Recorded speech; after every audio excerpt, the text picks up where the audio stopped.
without further ado, top 7. And Kevin did it Give because me a he's the one who's 7. obsessed with Tyler. Like, I do love Tyler Childers' music. I just don't listen to it nearly as much as Kevin. You don't understand. So I just was like, Kevin, this one is your top. Yeah, okay. Number 7, The Harvest. And I'll be meeting with my Savior to go over my foolish deeds. When he asks me why I did it, Lord, I'll blame it on the seed. 'Cause it didn't grow in like I planned, and when it did, it all went dry. And I couldn't stand to hear the pain of a small baby crying.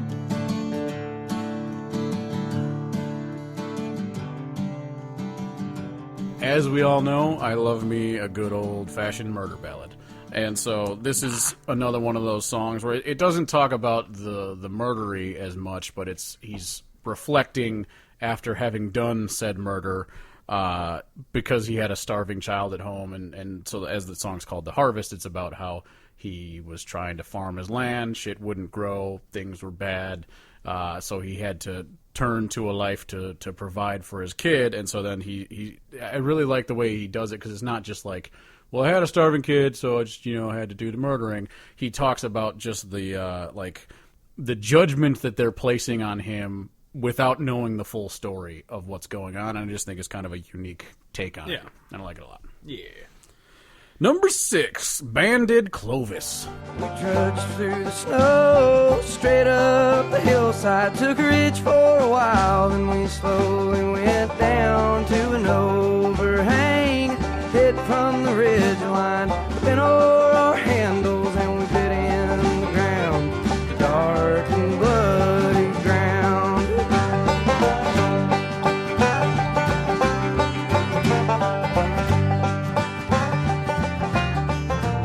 Which is super confusing to people like me who don't have Clovis in our backyard.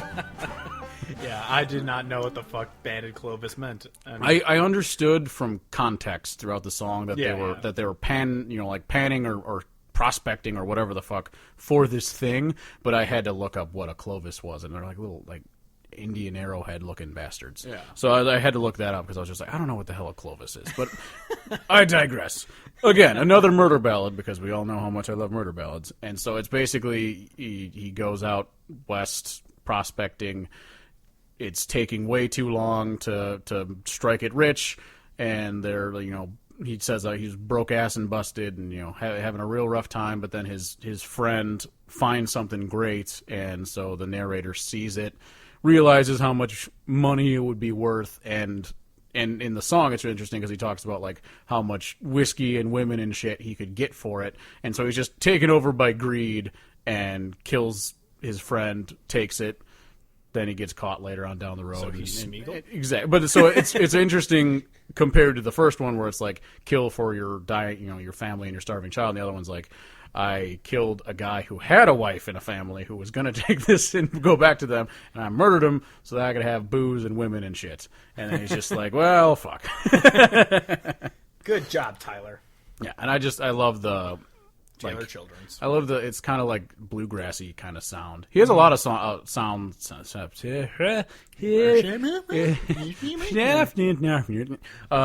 a lot of songs that have a bluegrass feel to him. I like him a lot. Yeah, he's got a lot of good old banjo in his songs, and I love it.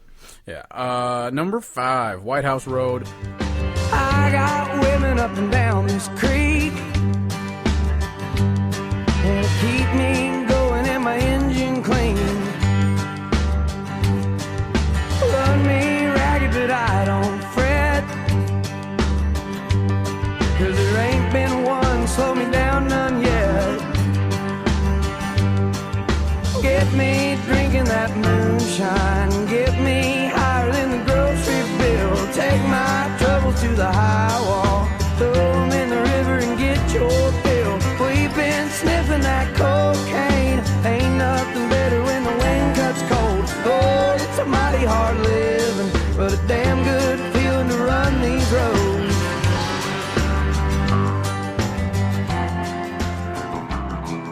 This one in terms of sound, might be my favorite I was thinking of that his. too, yeah. Because this one's a jam. I probably have listened to this. I haven't listened to this more than my top two because when I first listened to this album, I listened to it all the way through probably 3 times, and then I just went through my top two like 8 more times because I was obsessed.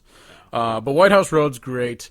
It sounds great, and it's kind of simplistic in the that it's kind of just about like working hard and then playing hard, and then he's just kind of, people are warning him to like slow down and this shit'll kill you, and then he talks about how like, he's working hard all day, presumably in a mine because a lot of his songs are in that setting, and then he's just basically saying that his friends and going crazy at night is the only thing keeping him sane, and so he just kind of like needs that extreme balance between work hard and then go apeshit and do that, sniffing that cocaine.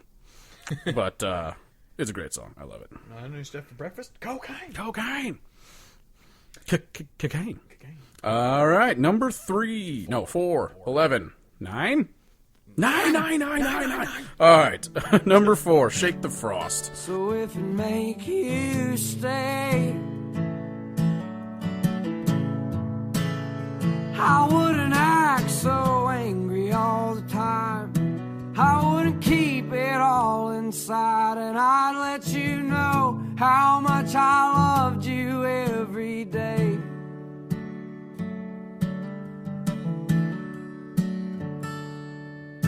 So darling, will you stay right here and shake this frost off of my bones?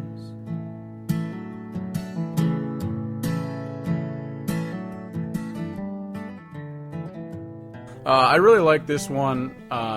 It was on the Live on Red Barn Radio that was on Spotify and then got taken off, and I got sad about it. It got taken off Spotify like right when I was putting this list together. Is that the one that they're re-releasing by him?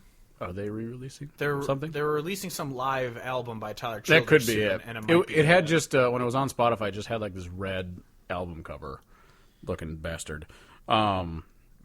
But it got taken off, and I was sad about it. But I love this song because it's him talking to his lady, and the imagery he uses when he references her, he calls her like reminds him of like a warm Sunday back in Kentucky, and then the saying that come here and like shake the frost from my bones. I just kind of like warm him up, as emotionally, and then with love and all that good stuff. And it's kind of interesting though because he talks about like, if you don't leave, I'll tell you how much I love you, and I won't be angry all the time. And it's kind of like, that's a weird kind of thing. So it's like a love song, but it's kind of got this weird downer this vibe one wasn't to it. One like I said, I didn't know this one because I hadn't heard that album because it must have gotten taken off before I was listening to it. But I just really like the lines about, shake the frost from my bones, and talking about her, like warming him up, and just all the imagery around that I think is pretty neat.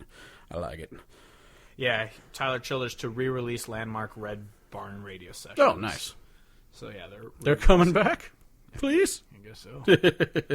All right, top 3 time. Number 3 is Nose on the Grindstone. See, the ways of this world just bring you to tears. Keep the Lord in your heart and you'll have nothing to fear. Live the best that you can, and don't lie and don't steal. Keep your nose on the grindstone and out of the pills. Well, Daddy, I've been trying, I just can't catch a break. There's too much in this world that I can't seem to shake. But I remember your words, Lord, that bring me chills. Keep your nose on the grindstone and out of the pills.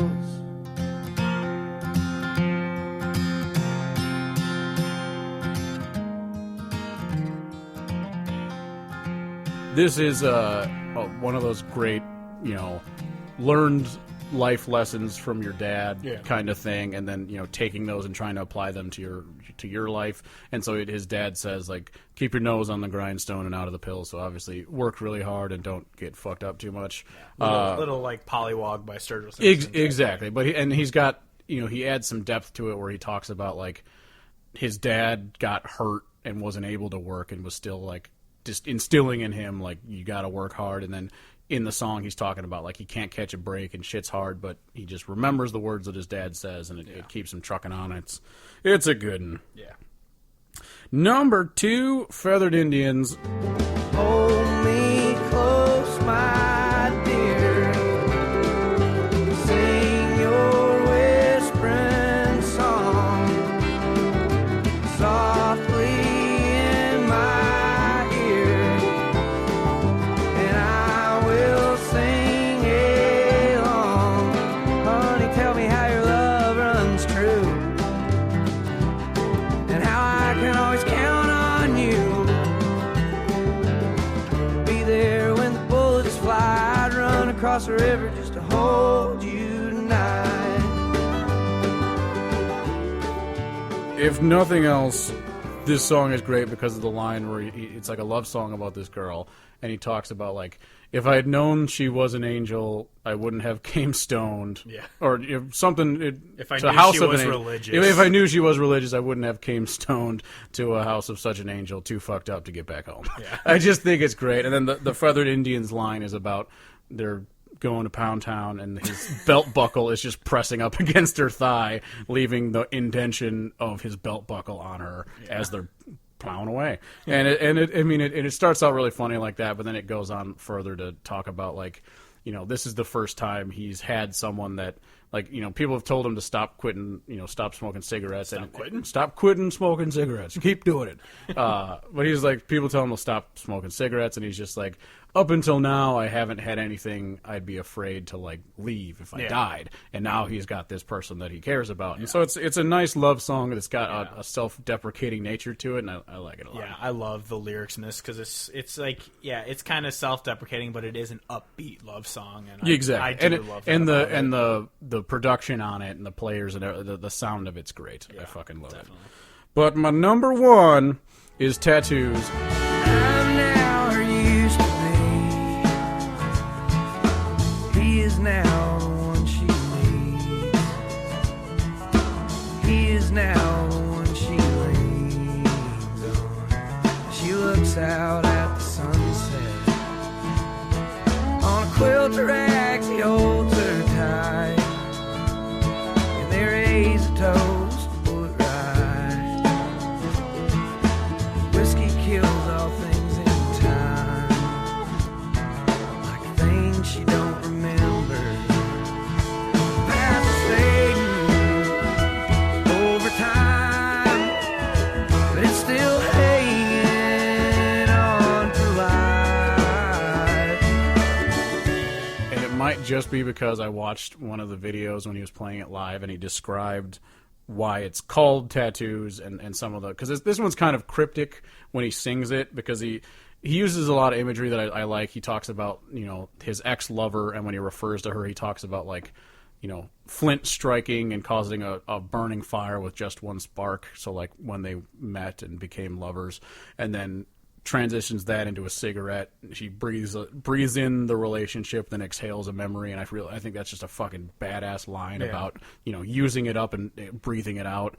And then he talks about the reason it's called Tattoos, and he refers to himself as, like, you know, I'm just an old headstone, as he talked about how I think it was his mom or his parents or someone said, if you ever got like a tattoo of a lover who became an ex, the only thing you could really do about it is just tattoo a fucking headstone around it.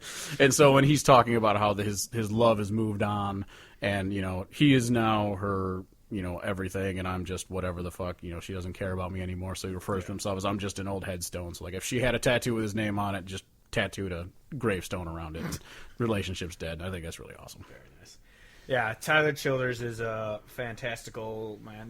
The one honorable mention I would have, even though it's not him, he's just featured on his Froline, because that song is I thought about it, but I was like, nah. Yeah. So it's definitely more of an honorable mention, because that song is The song is amazing. Which we'll do a Colter Wall episode down the road. Oh, 100%.